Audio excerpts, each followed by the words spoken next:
I believe it is God's job to sit in judgment, my job to defend America, and to promote the fundamental interest of stability, prosperity, and peace. That's what I really want to do. Okay, so he said it's God's job to judge other leaders. We're not here to do this. And in the clip that I had intended to show you, he also says that the so-called nation builder wreckers for more nations, basically we've gone abroad, told other countries, oh, you need to be better with women's rights or gay rights or democracy or diplomacy or anything like that. We go, and if they don't do it, we put pressure on them, we put sanctions on them, and we decide to start bombing. We're done with that. He says peace, prosperity, and progress ultimately come not from a radical rejection of your heritage. We want you to just go ahead and be Arabic, and we will respect that. Basically, this is huge. This is not how any president has ever spoken before. The State Department has a whole litany of press releases talking about how we disapprove of other cultures, and we're going to go over there and do something about it. It's not got us anywhere, right? That's right. We want to bring in Lieutenant Colonel Daniel Davis now to discuss all of this. He's the host of the Daniel Davis Deep Dive Show on YouTube, and a lot of things to unpack. Colonel, great to see you. Welcome back to the show. Hey, appreciate your invite here. Glad to be here. Our pleasure. First at just a high level, Benjamin Netanyahu, it seems like he is sort of scrambling right now. So, I don't know. There's a lot to unpack with what's going on in Israel. He's over the past 24 hours basically saying we're going full bore with our mission, our war in Gaza, doubling down on this position, while at the same time, President Trump is in Saudi Arabia took a few pot shots basically at Netanyahu, the way that I read it, unless I'm missing something here. And it seems there's a lot of neocons in Washington, D.C. crying right now. What do you make of this?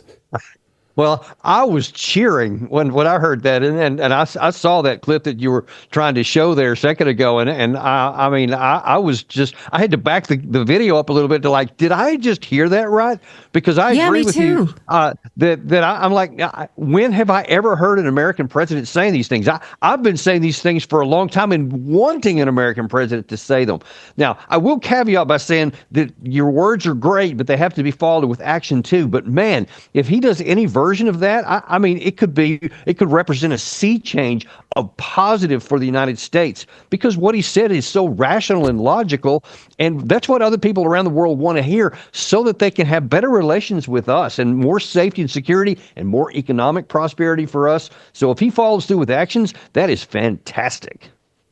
Right. So, I'm watching these relations with Saudi Arabia. We've had all of these reports of Saudi Arabia, the MBS and his family and things that they've done. And I thought, wait, we're not supposed to like them, but can we be diplomatic? But it has to be across the board, is that we don't tell people how to be, and we can do business with people if it, in fact, benefits both sides. And non-interventionist has to be absolute. So I can't then go digging into MBS and say, well, what am I supposed to think of that, right? You have to be a person of your word.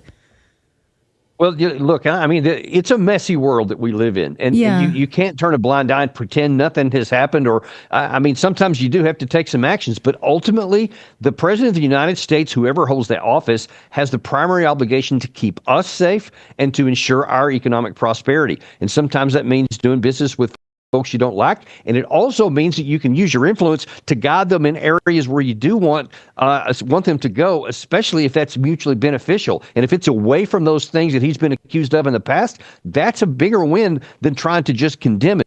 And listen, sometimes condemning is what you have to do, but only in certain selections if it has a chance for a positive outcome. But especially what he was talking about with the war, he's talking about maybe lifting sanctions on Syria, or actually he did, because he wants to give them a chance. He doesn't want to go to war with Iran. He still says they can't have nuclear weapons, but he says he would much prefer diplomacy. I think there's a real shot at that. And listen, this whole thing about Netanyahu, he may want to go full bore on here, but he's got to be careful he doesn't go too far away from Trump, because he can't do any of that without this flow of American weapons, bombs, missiles, and everything else. So we have a lot of leverage over there, and Netanyahu, I think that he's going down a path that cannot succeed militarily and will harm Israel, and I hope that Trump comes to that same conclusion. But overall, I really like the direction this is going, especially the neocons crying, as you mentioned. That was great, too. I know. Right. I'm pinching myself, because I really... I don't want to get my hopes up in this situation. Is Netanyahu being boxed out? Trump, was furious that Netanyahu went around his back.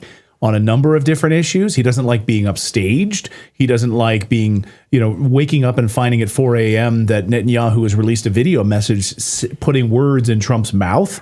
And you've seen the marginalization now of Mike Waltz within the Trump administration being pushed out in a lot of ways. So I don't want to get my hopes up too high here. Do you anticipate the United States really pulling back away from Netanyahu even more than we've already seen in the past 48 hours? I certainly hope so. Not out of any animosity towards Israel. I have nothing but good thoughts toward the people of Israel, but because it's not effective policy. It's not good for Israel. It's definitely not good for us. Some of the things Israel doing, if you're going to be honest, they're clearly against international law. And all you have to do is just look at any of these images of people being starved. And listen, I'll pull one issue out. The fact that Israel is openly blocking all food to the entire population there is an absolute black and white against international law. You are giving corporate punishment to the 2 million people in the Gaza Strip, allegedly to put pressure on Hamas. That is illegal, and we should not support that. And I hope that Trump says that's not good for us. That's not good for our image to actually support that. So we're going to pull that back, and then that will force Netanyahu to have some policies that he can afford to do that may be better for that. But at any rate, we don't want to be associated with something that is so heinous as starving kids to death. Right. Now, Israeli Prime Minister Netanyahu says, here's a quote, "There is no way that Israel will lay off Gaza, even if they get their hostages back." So he has at least dropped the veil that we're doing this to retrieve the hostages. He's saying, even if we get the hostages, we're going to keep going. He says, we'll take them and then we'll go in. There's no way we'll stop the war. He's saying we can make a ceasefire for a certain period of time, but we're going to the end. Now, that's the attitude they're taking to ceasefire talks in Qatar. What the Trump administration obviously has to do something about that. They can't allow a 30-day ceasefire and then go back in and completely raise the area. What do you make of this attitude going into negotiations? That's not a settlement. It's not, and I think that this is coming closer. I think that the cockiness and the arrogance, after a while, you don't even worry about pretending because you've pretended on so thin of a lie in the past, and it seems to work. Maybe they're just not worried about that anymore. But I've been saying since at least the first month of this war, way back into 2023, that if the Israelis wanted the hostages back, they could have had them back. There was a deal to be made. There was something on the table. If it was important to you, you would have prioritized that above everything else. They were still inside the Gaza Strip. They weren't going anywhere, but he has chosen not to. And of course, this last ceasefire, there was a golden opportunity. They would have had them all back by now if they had done all three phases of that. But Israel is the one that closed that back off. So actions speak much louder than words. And again, I hope that this influences President Trump's decision to not back failing policies. Yeah, Netanyahu, clearly, you're absolutely right about that, Colonel, which is we've had multiple reports from different journalists, Jewish journalists, right here on our show, who've said absolutely that Netanyahu does not want the hostages back. Once that happens, the war ends, and then Netanyahu is out of power. And that's why you had so many protests from families of the hostages protesting Netanyahu in the streets of Tel Aviv. So if they wanted these hostages back, they could have gotten them. And I also thought it was interesting that the hostage who President Trump was able to negotiate, Steve Witkoff, to get out of there, he was asked to meet with Netanyahu, and he said, no, I don't want to meet with Netanyahu, because he knows. I didn't see that part. He kept him there. I mean, by all accounts, Netanyahu was instrumental in perpetuating his hostage keeping. So again, this has been a disaster of their own making. It's going to be interesting to see going forward how much this can continue inside of Gaza. I'll just get you out of here on this, Colonel, which is, are you surprised by like the neocon meltdown? I mean, you have like Ben Shapiro coming out basically in many ways slamming the Trump administration for this hostage negotiation by not using Israel to carry it out. They're like upset that we got an American hostage back. Well, yeah, and you've also seen Mark Levin. He's just been melting down over a number of things. He's been upset with Trump. Somebody who just a couple of weeks ago was really excited because Trump put him on some board member of something.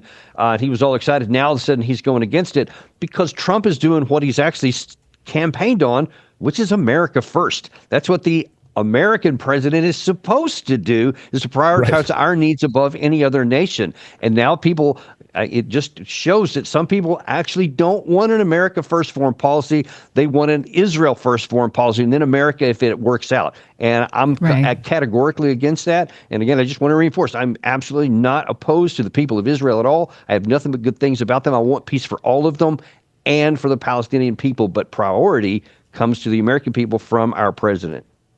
Right. Clayton said he had one more question, but I do too. When President Trump had strong words for Iran, he talked about how if he can't make a deal with Iran, he's ready to put maximum force economically. He did not make military threats. I mean, maybe a little, you could parse some out at the end. But to my mind, I heard, wait, he's actually not threatening war. He's threatening economic war. Now, we've already had sanctions with Iran in place for a long time. But do you hear hesitancy to go to war with Iran in those words? Because that's what I was hopeful for.